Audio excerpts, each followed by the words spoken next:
ont obtenu M. Philippe Richert 102, M. Florian Philippot 46, M. Philippe Richert ayant obtenu la majorité absolue, je le déclare élu président du Conseil régional.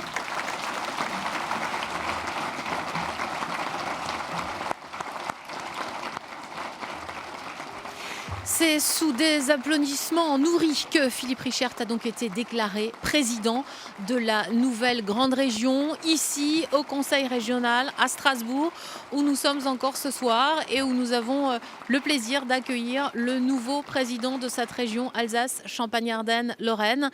Philippe Richert, bonsoir. Bonsoir.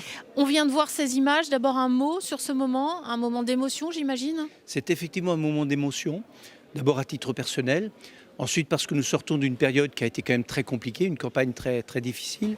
Et ensuite aussi à titre personnel pour les challenges que nous avons à relever, les défis devant lesquels nous nous trouvons et qui sont très très importants.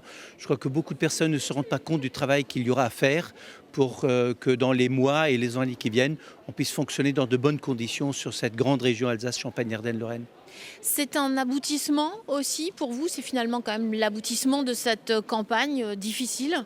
Oui, c'est la fin d'une campagne et en même temps, bien sûr, le début du travail qui commence maintenant, mais c'est la fin d'une campagne où on peut tourner les pages, une campagne qui n'a été en rien pareille aux autres, une campagne qui a été marquée d'abord par des thèmes excessivement nationaux, une campagne ensuite où nous avons tous été, à titre personnel, mais aussi à titre de la communauté, touchés par ce qui s'est passé le 13 novembre et ces attentats ignobles qui se sont déroulés à Paris. Puis ensuite, la reprise de la campagne dans des conditions très difficiles et très courtes, et ensuite le premier tour où la mobilisation n'a pas été forte et le deuxième tour où la mobilisation a été exceptionnelle. Donc on a vécu un ensemble de moments très différents les uns des autres et très importants.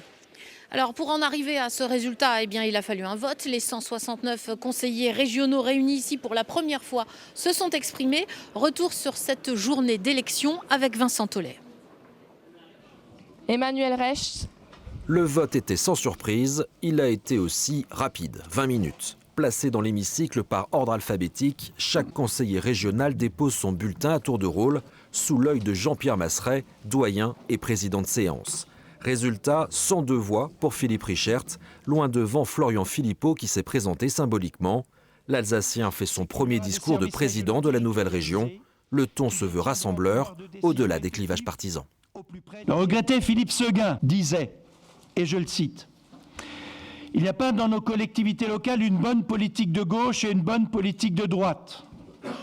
Il y a en réalité une seule bonne politique, celle qui sert nos concitoyens, celle qui sert le développement de nos territoires, et à côté de cela, il y en a plein de mauvaises. » 3 chantiers prioritaires seront votés dès la fin du mois. La création d'un fonds d'investissement pour les petites et moyennes entreprises, le transfert à la région des compétences de l'État en matière de formation professionnelle, et enfin la création d'un dispositif pour aider la ruralité.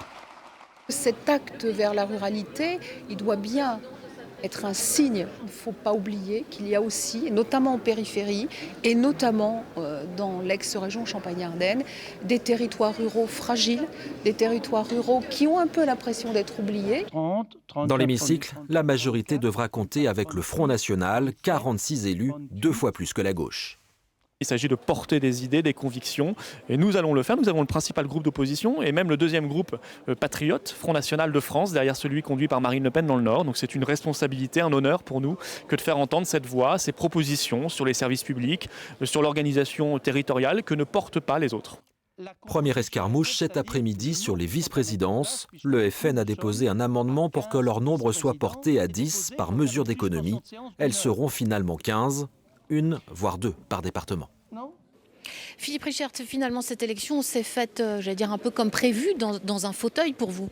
Oui, bien sûr, quand on regarde le résultat, nous avions une très forte majorité. Elle s'est traduite ensuite par le résultat que mes collègues m'ont offert pour cette élection. Mais en même temps, on sait qu'en politique, rien n'est jamais fait. Et on sait que, surtout aujourd'hui, cette élection, c'est surtout des obligations.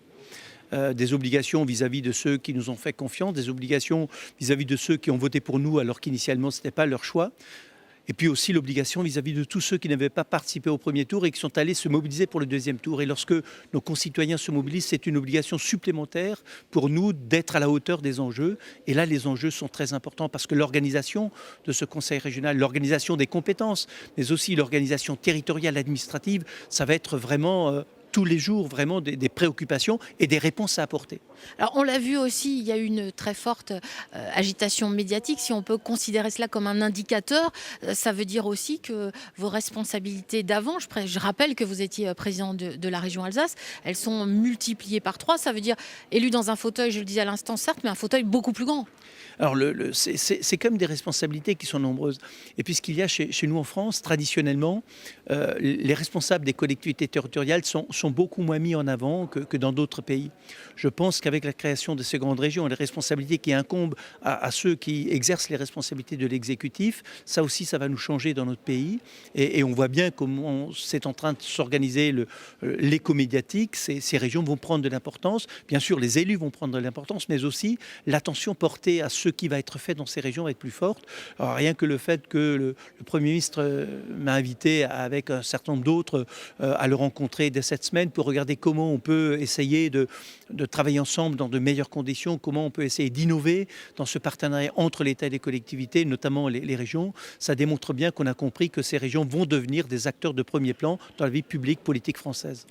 Parmi les 169 conseillers régionaux, beaucoup de novices. Ce matin, l'ambiance était un peu celle d'une rentrée des classes. Les conseillers se sont d'ailleurs vus remettre un cartable. Mathieu Morel et François Bobet ont suivi des conseillers venus des 4 coins de notre grande région. Concentrés, investis, en tout cas nos 3 élus savent qu'ils ont peu de temps pour prendre leur marque. Parfait, tu montes un peu. Elle a déjà l'avantage de jouer à domicile. L'Alsacienne Elsa Schalk, 28 ans, déjà un second mandat. Voilà, la tablette, l'iPhone et un document. Et un nouveau cartable numérique, comme tous les nouveaux élus. On travaille déjà en région Alsace de manière dématérialisée. Et là, c'est effectivement amplifié, vu l'échelle de cette grande région. Et puisque cette grande région est vaste comme un petit pays, autant faire du covoiturage. Bon, on a fait bon voyage. Une voiture et 3 conseillers lorrains à bord.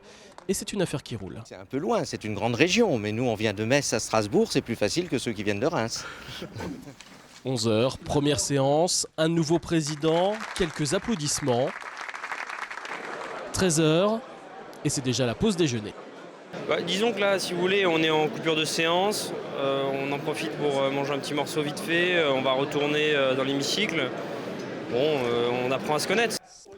Mais à 169 élus de 3 anciennes régions, il va surtout falloir apprendre à travailler ensemble, s'attaquer aux dossiers numérisés dans ces tablettes et dépasser le temps de l'émotion. C'est vrai que nous sommes à la fois la région des sacres des rois de France, de Valmy et de la République, et que nous sommes aussi la terre des combats fratricides, mais aussi de la construction de l'Europe. J'attends effectivement de mettre en application ce pourquoi les concitoyens nous ont élus, de rapprocher les concitoyens du monde politique, de leur comprendre quel est le quotidien d'un élu, le travail qu'on mène. Et je crois que vraiment pendant ce mandat, un certain nombre de choses vont changer. En tout cas, à droite comme à gauche, nos nouveaux conseillers ont 6 ans pour faire leurs preuves. Voilà pour la rentrée des classes. Il y a aussi eu des réunions plus politiques. Du côté des socialistes, par exemple, la journée a été très agitée. La question était toujours de savoir s'il y aurait 1 ou 2 groupes au sein de la gauche. Les réunions se sont succédées. Caroline Moreau et Eric Kleinhofer nous font le point sur cette journée. 9h, depuis le second tour, c'est la première fois que les 19 élus de gauche se retrouvent autour de la table. Avec un enjeu capital à trancher, y aura-t-il un seul groupe à l'Assemblée ou scission entre les pros et les anti-maintiens au second tour? Je suis légitime à être le président puisque j'ai mené le combat jusqu'au bout. On a 19 élus parce que j'ai mené ce combat avec mes amis jusqu'à son terme. 1h30 plus tard, l'argument de Jean-Pierre Masseret n'aura pas fait mouche, pas encore d'accord, mais une première avancée. Madame Richardot, êtes-vous parvenue à un accord? On a une seule liste pour la commission permanente. Une avancée qui ne suffit visiblement pas à apaiser les esprits, mais il est 11h, direction l'hémicycle pour la séance d'installation. Entre 2 suspensions de séance, les négociations vont bon train dans les travées entre 2 couloirs à l'abri des oreilles indiscrètes. Seul Jean-Pierre Masseret semble rester au-dessus de la mêlée. Il n'y a pas de complot, il faut les laisser, je veux dire, il faut les laisser. Ça va s'arranger? ça finira forcément par s'arranger. 16h, toujours pas d'accord, mais les visages se détendent, car tous semblent maintenant s'entendre sur un point, une scission les affaiblirait. Il faut construire l'avenir et on trouve un ou deux candidats de compromis qui feraient consensus. On ne partira pas d'ici sans avoir tranché cette question.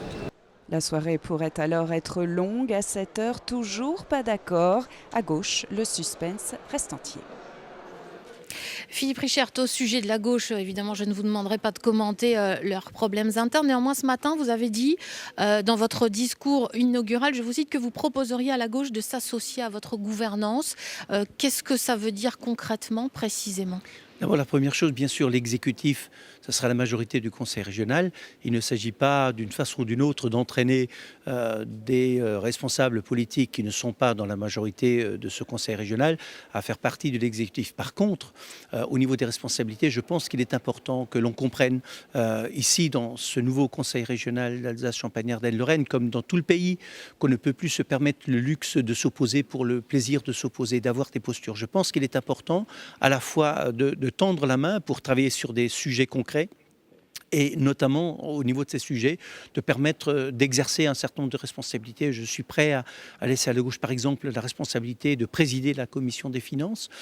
Par exemple, pensez à une personnalité en particulier ? Alors, il s'agira bien sûr de discuter avec les responsables politiques. Je ne vais pas faire le choix à la place de la gauche parce que je crois que ce ne serait pas responsable. Il faut qu'elle puisse fonctionner elle-même. Il faut que le dialogue puisse s'instaurer. J'ai l'occasion déjà de discuter, bien sûr, avec Anne-Bernard Richardot, qui était ma voisine ce matin dans la séance avec les questions, mais aussi discuter régulièrement avec Jean-Pierre Masseret, de faire en sorte qu'on puisse travailler ensemble. Mais au-delà de la gauche, il s'agit de faire en sorte aussi que l'opposition, dans toutes ses composantes, puisse travailler de façon très, très confiante. Et c'est la raison pour laquelle nous allons faciliter les moyens mis à disposition des groupes d'opposition pour qu'ils puissent être pleinement partie prenante dans la définition des grands objectifs, des grandes définitions, des grandes politiques du Conseil régional. Parmi les annonces faites aujourd'hui et les votes, il y a eu aussi les vice-présidences. Vous avez choisi de nommer Patrick Weiten premier vice-président. Patrick Weiten est aussi le président du conseil départemental de Moselle. Et puis vous avez fait le choix d'un bureau exécutif restreint composé de Jean Rotner, élu du Haut-Rhin, Jean-Luc Warsmann, élu des Ardennes, et enfin Valérie Debord, élue de Meurthe-et-Moselle. J'ai envie de vous dire pourquoi ce choix. Ça veut dire que vous allez être attentif aux territoires, que tous les territoires soient représentés. Et c'est exactement ça, parce que quand on est sur un territoire comme Alsace-Champagne-Ardenne-Lorraine, c'est très grand. On ne s'en rend pas encore compte, mais on va le découvrir. On a besoin de garder la proximité, à la fois dans le retour qu'on a vers le Conseil régional et du Conseil régional vers les territoires. C'est la raison pour laquelle la proposition qui a été faite au vote de l'ensemble de l'Assemblée, c'est de permettre d'avoir au moins un vice-président par département, même dans les départements peu peuplés, un vice-président pour bien démontrer qu'on est attentif à tous les territoires. Et ensuite, j'ai mis en place un bureau exécutif, c'est-à-dire une cellule très restreinte au niveau politique. Donc avec moi, Jean Rotner, Valérie Debord et Jean-Luc Warsmann, des trois anciennes régions, pour pouvoir piloter politiquement cette région en tenant compte, bien sûr, des retours et des besoins, des attentes de l'ensemble de ces trois anciennes régions, de ces trois territoires qui maintenant composent, bien sûr, la réalité de la région Alsace-Champagne, Ardenne-Lorraine. Je pense que c'est très important que les gens se sentent liés, se sentent concernés et aient des visages à qui ils puissent s'adresser. Très rapidement, vous l'avez dit maintes fois, parfaitement conscience de la lourde tâche qui vous attend. Vous avez pu le transmettre aux conseillers aujourd'hui ? J'ai eu l'occasion de le dire, y compris dans des réunions que nous avions au niveau des groupes politiques, pour leur dire quels sont aujourd'hui effectivement les enjeux devant lesquels nous trouvons et qui sont des enjeux très importants. Je crois que chacun est conscient que nous sommes en train d'écrire les premières pages d'une nouvelle histoire d'une grande région. Merci beaucoup, Monsieur le Président, d'avoir été avec nous ce soir. Et je rappelle que vous êtes l'invité de La Voix est libre samedi à 11h30 sur nos antennes.